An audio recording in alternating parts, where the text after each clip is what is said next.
Good morning. Morning, everyone. Cool. So today we're gonna look at steaming milk.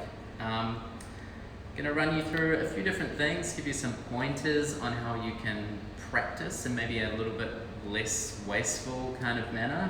We're gonna look at steaming regular milk and steaming oat milk, and also kind of how that affects the flavor of the coffee. Cool. So first of all, I guess I should kind of start by explaining steaming milk a little bit.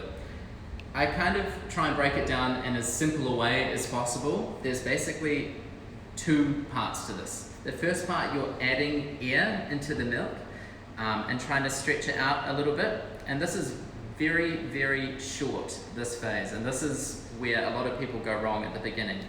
And this is really just at the very, very beginning of the process. And then the second part is we're mixing the milk in and trying to create a nice, creamy, smooth texture. So the first part, this is a lot about the placement of the steam wand in the jug. And there's a couple of things straight away that are going to help you with this. The first thing is use cold milk.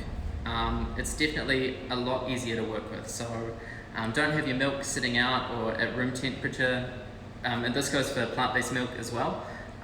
It's definitely going to be a lot easier when it's cold. Also, make sure your jug is clean. Don't re-steam milk. It's going to be much harder to work with as well, and it's also going to compromise the flavor a little bit as well. So basically, the first thing you need to look at is how much milk you're putting into the jug. So most jugs are going to have a little bit that comes out like that. A good rule of thumb is you want to just be slightly below this bit here. Half, basically. Yeah, half the volume of the jug, because the jug's going like that. So it's about half the volume of the jug. This is because if you've got too much milk in the jug, it's going to expand, remember, and you're going to run the risk of it overflowing. And if you've got too little, it's going to be very, very difficult to steam good quality milk. So that's definitely the first thing. The second thing is the placement of the steam wand. So if you think about the jug, and if you think about the center of the jug, you want the steam tip to be halfway in between the center and the side of the jug. So it's going to be like there, basically. So 1:30 on a clock? Yeah, roughly. Yeah. And at the beginning, you want it slightly submerged. So it's kind of like halfway. I'm going to show you all this physically as well. So slightly submerged. The second thing is, with that, there's like, I think a lot of people when they start out think that there's a lot of movement involved. But really, if you've got the steam tip in the right place, you're going to hardly need to move the jug at all, if at all. It's really going to be, if it's in the right place, you can almost hold it exactly in one spot, and it's going to pretty much do all the work for you. The next thing you need to think about is the temperature. So we recommend always steaming somewhere between 55 and 60 degrees. This is because the structure of the milk will actually change when it's too hot. It's going to taste very sour. It's also going to be a lot harder to work with. It's going to separate, and it's really just going to be no good. And if you go way too far, it's going to start to smell really bad as well. Like it's going to be very obvious that you've done this wrong. So when you're starting out as well, it's good to have, maybe you're not going to have something like this, but there's lots. This is like an infrared temperature reader. There are many products like that you just dip into the milk and it's going to give you a reading on the temperature. This is a really good way to calibrate yourself. But when you're actually steaming, you want to be using the palm of your hand to check the temperature.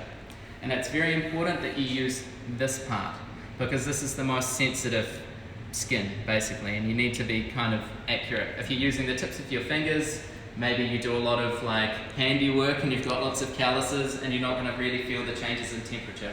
So it's good to use this part of the hand on the side of the jug, like that. Alright. So just quickly, a really good way to practice without being wasteful and throwing milk down the sink, which we definitely don't want to do, is to use water. So get a little bit of water here. And maybe you can see the volume in there. It's just exactly what I described. Yeah. And this is just like dishwashing liquid. Alright. And you can just pour a tiny bit in here. And you're actually going to be able to steam this. Always purge the steam wand as well.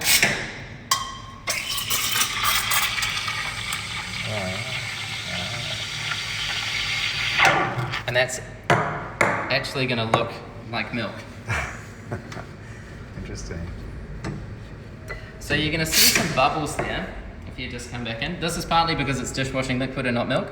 But also, if you look at the size of those are very big bubbles. And most of the milk is a very smooth texture. So that's okay. Even when you're steaming with regular milk, if you have big bubbles like that, they're just going to tap out and that's going to be okay. It's when you have lots of kind of small bubbles everywhere, that's going to be a sign that you haven't quite nailed it, I guess. I don't want to say you've done a bad job, but you haven't quite got it right. So you need to practice. That's going to be because of the mixing in process. So I've left that sit for a little bit. Yeah, so that's 59 degrees, so that's good.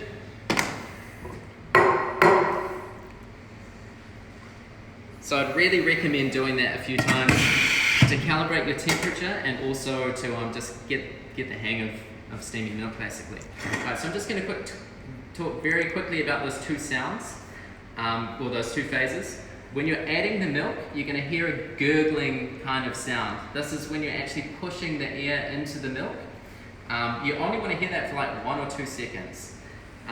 If you spend the whole time and you're hearing that sound, it's going to be very, very bubbly and not nice. Yeah.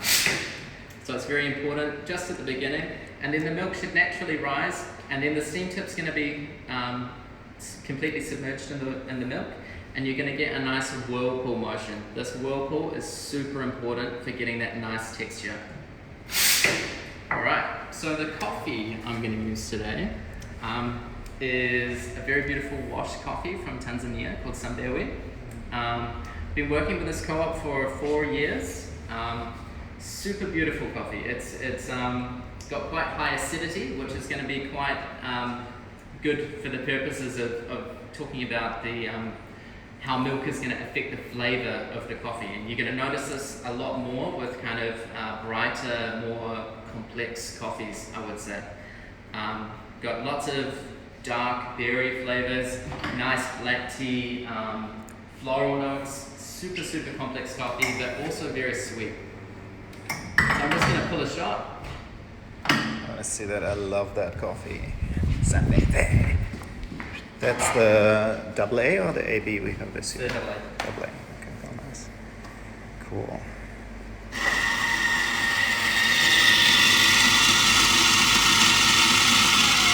You can smell it here. It's beautiful. So if you remember from the last video, very important to distribute with your hand before you're using the OCD. If you're using the OCD, or if you're not, even more important to do it with your hand first. I'm going to split this shot.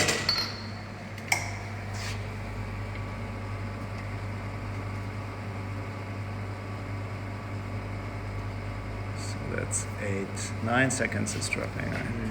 Oh, look how thick that is. Nice. So I'm going for a slightly quicker shot time on this, and that's because I really want to emphasize the acidity in this coffee. So I can kind of talk a little bit about how different milks are going to affect the flavor. So this is a 25-second shot and 42 gram yield. This, I would say, as an espresso, this would be a little bit too sharp. But for the purposes of explaining how it's going to interact with the milk, I think it's going to be quite good. Alright, so I'm just going to talk real quick about the milk that I'm using. Alright, so here in Berlin we use this wonderful biodynamic milk from Bordovin. The farm's about an hour away from Berlin. Super, super good milk. It's 3.8% fat, which is quite high which gives it a super creamy texture, which is what we want. But not too much. If you go much more than that, the flavour is going to really start to dominate, and you're not going to get kind of any of the more subtle flavours of the coffee coming through. So this is really perfect.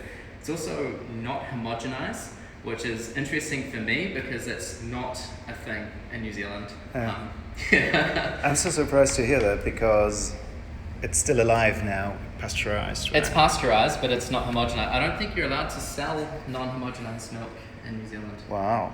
Anymore. You used to be. Yeah. Like when my parents were growing up, I guess, but not anymore. So I'll start with the regular milk. I'm gonna explain this first because the whole process I really need to do everything quickly. If you steam the milk, let it sit. This is with regular milk. Start talking and then start pouring. It's gonna separate and it's gonna be no good. So I'm gonna explain what I'm gonna do first, and then I'm gonna do it. So when you're pouring coffee, again, two parts to it. The first part, you want to set the base. This is basically integrating a little bit of milk in with a shot of espresso, and you want to create a nice kind of smooth texture to then pour latte art or whatever you're going to do on top of. You really want to integrate this well, and there's a few different techniques, but the best one that I've found is to actually swirl the shot like that and pour. So in this first phase, you're pouring a little bit higher, so the jug's going to be about this high, and you're swirling, and the stream of milk coming out is going to be a little bit slower. Then to actually do your design or whatever you're going to do, you need to stop and then start again, and then you really want to get the jug as close to the coffee as possible. The tip is almost going to be touching the liquid. And then at the end, lift up and follow through. It doesn't really matter what design you're doing. The end is usually the same. Alright, so if you can see that jug position there. I love your little finger action down there. Yeah, this is to I don't know why I started doing that, but it's good. It kind of holds everything steady. So you heard that gurgling at the beginning? It was really... That's it. It was just like for a second. Obviously, I'm using a very small jug at the moment. Yeah. So I have this shiny surface, right? You can just see in the light. It's nice and good. All right, I got to start pouring, otherwise it's going to be no good. All right, so I'm mixing it in. It's about 1 centimeter from the top. And then you do your art. And just do a little rosetta. There you go. Cool. Perfect. Alright, so that's the regular milk.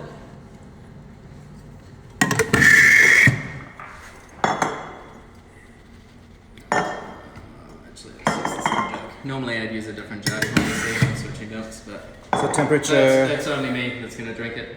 So I'm not so fussy. Alright, so here we've got this really great product from Oatly.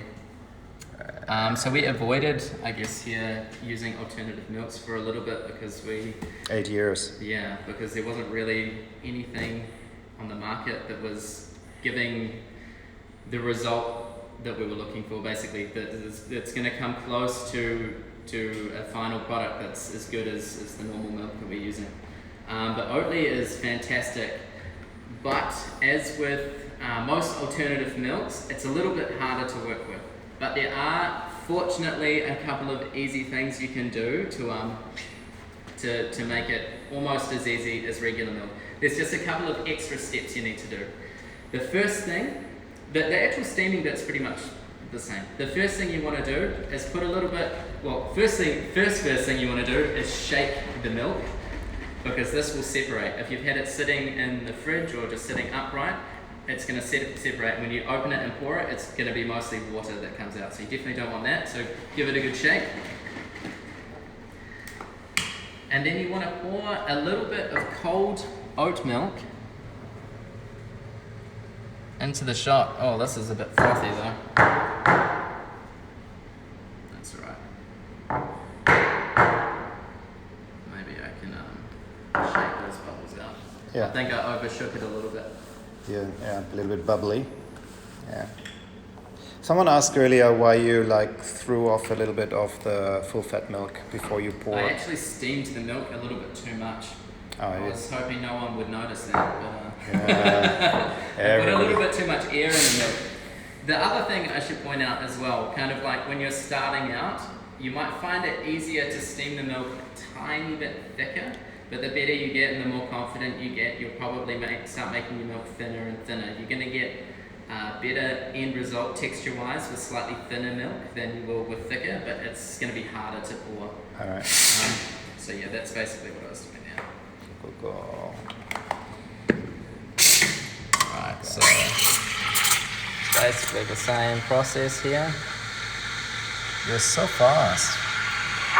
Yeah, this steam one is very quick as well. How many seconds were that? Like not even 10? Oh, yeah, 10 seconds if that.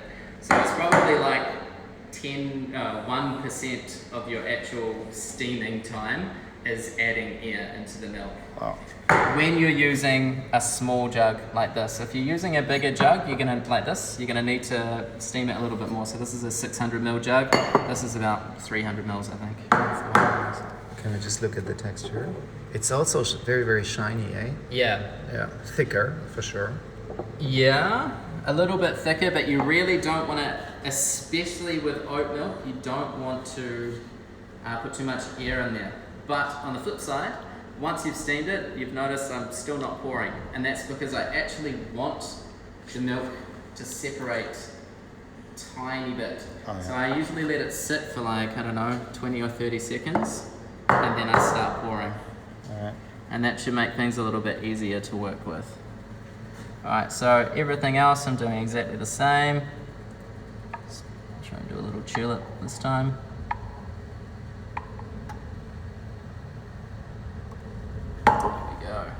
Nice. So in terms of like the quality of the look, the final product, now it's exactly the same really. Like the texture is super creamy. Yeah. The latte art's like well defined and stuff. Yeah. It's not super amazing, but probably it's very different from soy milk where it's like clumpy or. Soy milk is super hard to use. If you want to like do any sort of like, this is starting to look a bit bad now, but it's been sitting there for a while. This is a good example of like when you still holding though, but when you finish the drink, whether it's in a cafe environment and you're serving it or if it's just for yourself, you really want to drink it straight away. That's the other kind of point, I guess, and not making your milk too hot. If it's hotter than 60 degrees, if you pick it up after you've steamed it, you're going to burn your mouth. It's going to be too hot. You're not going to be able to taste anything. It's really not going to be that. So that's why we are preheating the cups. So preheat the cups. We have, sitting on top of the coffee machine as well, there's actually a cup warmer underneath this coffee machine. Using hot cups and a splash of water before you start pouring your espresso. Yeah, and also this is another point with the slightly thinner milk.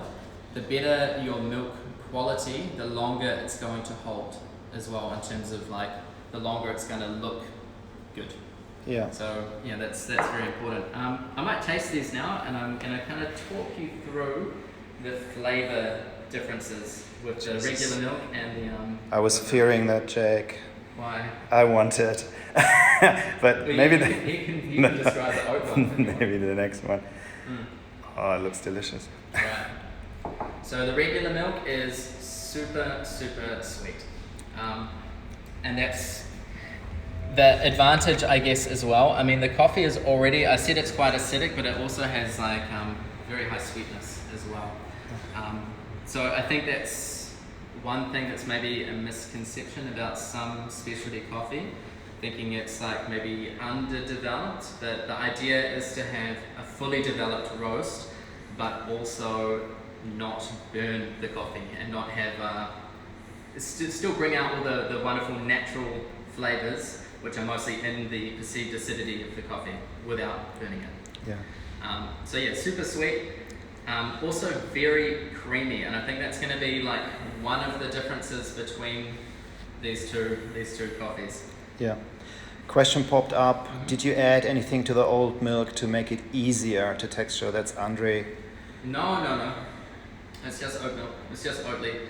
There are other oat milks on the market. This is definitely the easiest one to work with. Yeah, that's and a I think very flavor-wise, it's the best. So the thing with the oat milk is it does have quite a strong flavor.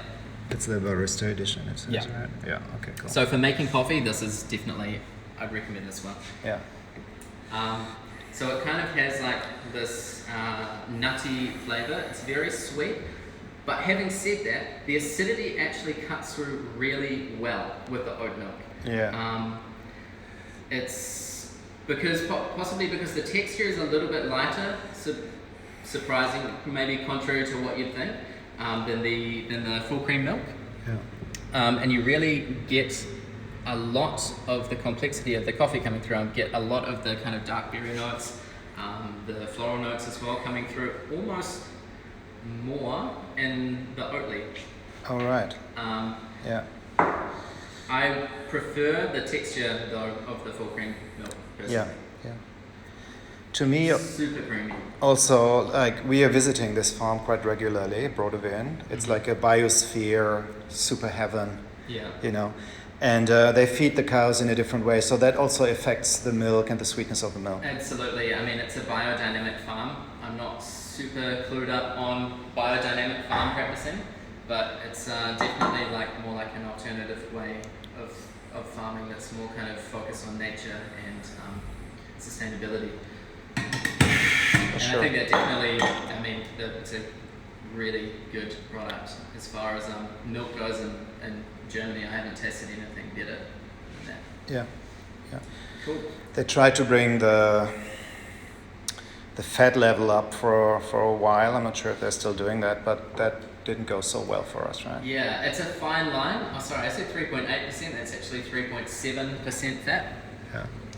This, I would say, is already like at the edge of how much fat you want. This is a super creamy coffee, and our coffee already has like a lot of, I would say, kind of complex flavors. I would say any more fat than that, it's going to be overwhelming, and you're going to taste far too much the flavor of the milk as opposed to the flavor of the coffee. And you might kind of sacrifice a little bit on that. Yeah, and looks a little bit like a yogurt when Yeah. you steam it. Yeah, you may be able to steam the milk quite well because of the fat, but it will, it's going to be overwhelming in the cup. Yeah. Cool. Have we got any questions coming through? I think someone mentioned that Oatly are adding a little bit of oil to make it smoother, but I haven't looked into the details. I'm not sure about that. I couldn't comment on that. Yeah, the temperature of Oatly similar, 60 degrees? Exactly the same. And I've had people ask in the past, so I'll just preemptively answer it, how adding cold milk into the shot is going to affect the final temperature of the drink. And the effect it has is very minimal, because we're not actually adding a whole heap of cold Oatly into the shot. It's just a small amount, maybe like 10 mils or something. Yeah. About 10 mils. Yeah. For a double, this is both single shot. For a double shot, you'd need to add a little bit more, I would say. Mm-hmm. But even then, it's not bringing down the final temperature of the drink. Yeah. The other thing I'm just going to mention as well, real quickly, is we're adding a little bit of cold Oatly into the shot to help with the blending in of the milk and the texture. Yeah. But with regular milk, I would not recommend ever using cold milk with your coffee, especially espresso. It's gonna bring out probably the acidity in a negative way. It's not gonna. When you're steaming the milk, you're actually bringing out, you're definitely increasing the perceived sweetness of the milk, and that's really adding to the coffee and the texture. Adding cold milk is not really doing anything but bringing the texture down and kind of making the flavor a bit muddy and also a little bit acidic. Yeah. Well, also the milk is not integrating with the coffee, really. It's not integrating with the coffee, especially with this milk, because it's not homogenized, which means there's actually cream and milk together in this. That's why when using something like this, non-homogenized milk, really need to shake it to kind of blend in some of that cream Yeah. with the milk before you start. Question came up, why is it hard pouring rosettas with Oatly? Probably steaming too long or too thick? I would argue that it's not hard if you follow the steps, basically. Let it sit for a little bit after you've steamed it. Add a little bit of cold Oatly into your shot and then try. And you'll probably find that it's pretty similar to pouring with regular milk. Yeah. But the main thing is missing out those steps. There's just a few extra steps to the process to kind of get it to be the same level. So the Oatly doesn't really split or disintegrate with the coffee like we sometimes see in soy milk. Maybe you can explain the little trick we tried with the soy milk. Yeah, we did have soy milk for a while, but we found we couldn't present it in a nice way. We couldn't get any nice like latte art or anything with the soy we had. So we were actually weighing the amount of milk that we would have for a flat white and steaming the espresso with the milk. And that worked quite well. We could get a pretty good flavour and good texture. But I mean, it's not a super exciting drink or nice looking drink, I think. Very good question came up from, as actually something that we train a lot. What do you do with the leftover milk? You shouldn't have any, right? Basically, you shouldn't have any. Or the amount you should have is like very, very minimal. I basically went through and weighed the exact amount of milk you need to make each coffee and different combinations of coffee. And then when people start out, I kind of get people to weigh the amount of milk they're using to kind of give people an idea of like, okay, I've got to make 2 flat whites, I'm going to need to put this much milk in the jug so I have enough to split. Or collect it and bake a cake in the evening, huh? Yeah. There's lots of things you can do. You can make cheese from it. There are things you can do, but I would recommend the best thing to do to bring down your milk wastage is practice first and then be super conscious of how much milk you actually need to steam the drink that you're making. That's going to be the 2 biggest things. Yeah. Temperature again, just to repeat, 60 degrees Celsius. Between 55 and 60 degrees. I really wouldn't go much hotter than that. If you don't have a heater here, you put some hot water into the cup before you pour the espresso. Exactly. And also another thing, if you're putting it in the cup, I'd also recommend putting a little bit on the handle as well, because even if the cup is preheated, if the handle's cold, it makes your mind think that the drink is cold as well, because it's the first thing that you're touching. Yeah. Any roasts that are better for a cappuccino, I guess, for a milk drink? Any roasts better for a milk drink than others? I would say that comes down to personal preference and the milk that you're using. A lot of people, when they drink cappuccinos, I would say in particular, want something super sweet. If you're using a single shot for a cappuccino as well, you maybe want something with a little bit more body. Yeah. So maybe like a South American natural or something would be good. Something from Brazil, perhaps Colombia, washed Colombian also. The Tanzania work well, eh?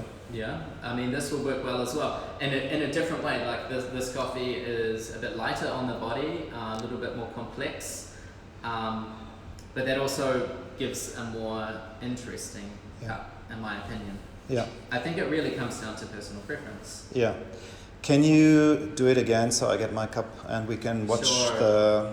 do you want regular milk? Yeah, for sure. Okay, cool. I'll make you a flat white. Yeah. So we are using, for Oli, we are using Tanzanian coffee called Sambeve AA. There's Peaberry AB and AA in Tanzania, so there's different bean sizes. And each year we cup them and we pick the best we find in the cupping. So this year was the AA. And flavor profile you mentioned before. Dark berries, black tea, vanilla sweetness. I get, so a lot of black currant for me in the acidity. Yeah. Super complex, more like tea-like body, it's quite light. Yeah. Which I also like. I mean, I'm mostly an espresso drinker, I'd have to say. Yeah.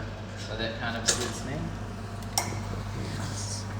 So this time you give me a double shot. drop of flat So when I'm doing white. this in real time with actual milk, I'm gonna steam. That's super important. I didn't actually think I talked about that. Yeah. If you haven't steamed, well, regardless actually, you always want to purge a little bit of steam from the wand before you start steaming. That's because any water or steam that was sitting in the wand is going to turn to water as soon as it cools down, and you don't want to be shooting water into your shot. So you just purge it a little bit, make sure it's steam coming out and not water. It's also cleaning it, right? Yeah, From old milk. That's but sitting there. you also want to make sure you do that straight away after you finish. Yeah. So the first thing you do, clean the steam wand thoroughly, make sure there's no milk on there, and then purge it.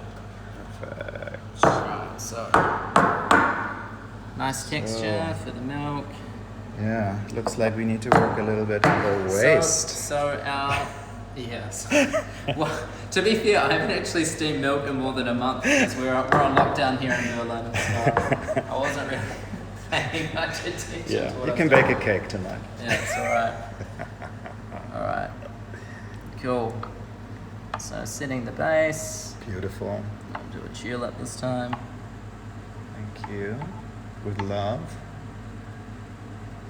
It's so shiny, the surface. That's also, you're looking for that. So I guess the advantage of setting the base in the way that I did, with the swirling the cup motion, is you really get very clear definition between the colors. Like there's really only like 2 colors there, which is exactly kind of what we want. Yeah. Nice and clean. Yeah. So the other thing is like those 2 techniques, I guess the Rosetta and the tulip are kind of like, I would say, the foundation for all the kind of fancy designs and stuff that you see in latte art these days. It's crazy. I'm not that much of an expert when it comes to this, but if you learn how to do a tulip and how to do a Rosetta, that's like an excellent place to start, I would say. Okay. So Charlie and Max are saying hi to you. Your mates probably. Hi.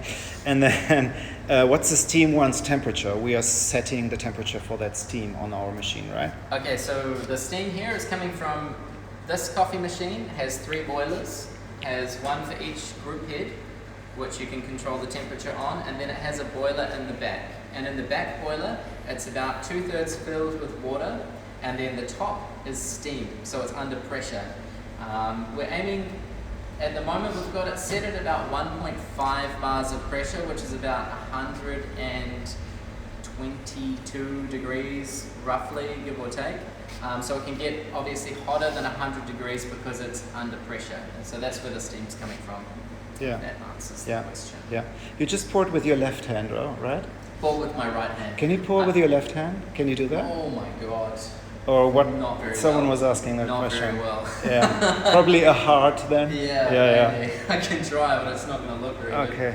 Someone is asking, is a double shot better to get better contrast? I think that question is self-explanatory, right? Yeah, I mean, you're going to get a darker, the base is definitely going to be darker if you're using a double shot, but you're going to have less room in the cup to work with. So yes, it's going to look maybe better, but it's also going to be harder, I would say. Yeah.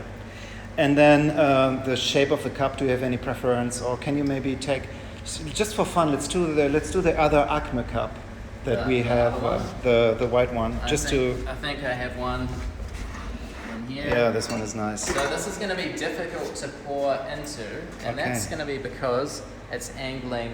Yeah, in. okay, let's challenge you. I love that cup. Okay. Yeah, beautiful cups. It's from your home country. It is, it's from Wellington, where I'm from. All right. Shout outs to Acme. Nice. Okay. Can I? All right. I would love to get this. Can I drink this? You can drink this one for sure. Thank you. Woohoo. Hank the horn. All right. Oh, let's see that I'm not spilling while I'm filming. All right. Yeah, I guess using a coffee with a thinner body, let's say like a washed Ethiopian on espresso, would you up dose? I always keep the dose the same. The dose is really going to be dependent on the basket size that you're using. Yeah. You really don't want to go too far from that.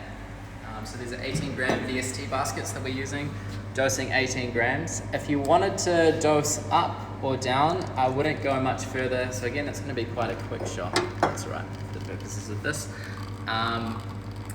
If you wanted to go up or down, I wouldn't go more than a gram higher or lower than the kind of basket size, if that makes sense. Yeah. So this is a bigger cup as well, so I'm going to need to probably use the exact same amount of milk that I used last time, which Yeah. was too much milk. Perch. Right, same thing again. I should have maybe done it with oat milk actually to do something different. Yeah. Same temperature. Same temperature, Same steaming. Everything's the same. Yeah. The cleaning tool, maybe we do in a moment after the pouring. That's a good tip. Someone was asking, how do you clean your basket? With water and then one of these guys. Yeah, just a rolled up hand I towel, can- basically. I'm not gonna do it with the left hand. Sorry, guys. It's already Practice. It's gonna be difficult enough. Wow, amazing. Wow, I actually underestimated the amount of milk. Cool. Good. Good improvisation there. Perfect. look at that. Look at that. Wow. No, zero milk wasted. Cool. But I'm a little bit shy from the top. Perfect. I love it that way. I'm gonna argue that that's so it's easier to carry Yeah. without spilling it. Yeah. Also, I really love cups with no handle. It really connects you with the hands to the product now. I like it with brews especially. If you're using something like this with no handle, even more important not to steam the milk too hot. So, because Yeah. otherwise you're not going to be able to hold the cup Yeah. once you've finished the drink. I mean, it's essentially a teacup, so it's very thin. Yeah, You can just grab it. super beautiful. Yeah, it's a little bit hot there. But I guess a couple of degrees less and you can easily hold it in wintertime, let's say. Really nice hand warmer. It's the perfect temperature. Yeah. I think you find it off. I love it. Anything else? Maybe tips and tricks around the espresso machine. We talked about cleaning, steaming, purging. The main thing I would just say is keep everything as clean as possible. Like Yeah. cleaning is the most important thing, and pay attention to the water that you're using. Yeah, So yeah, and practice. fantastic. Cool. Any more questions? How many mils is that? This one here. Good question. Is that 300, two something. I'd say it looks like a 230. Yeah. Probably. If this is 160, 170, Yeah. then this is probably 200 to 230. I guess. Yeah. I should know that, but Yeah, it's definitely bigger. yeah, it's kind of in between a latte and a flat that white. would be- I would say it would be a similar size to that, even though this looks much bigger. True. Yeah, that's So 300. it's deceptive how big that actually Yeah. is. Cool. Very nice. Good. Thank you so much. Not a problem. And if you guys have any other questions after the fact, you can post them in the comments and I'll do my best to answer them. Thank you, Jake. Cool. Thank you. Right. See you next time. Yeah, ciao. Perfect.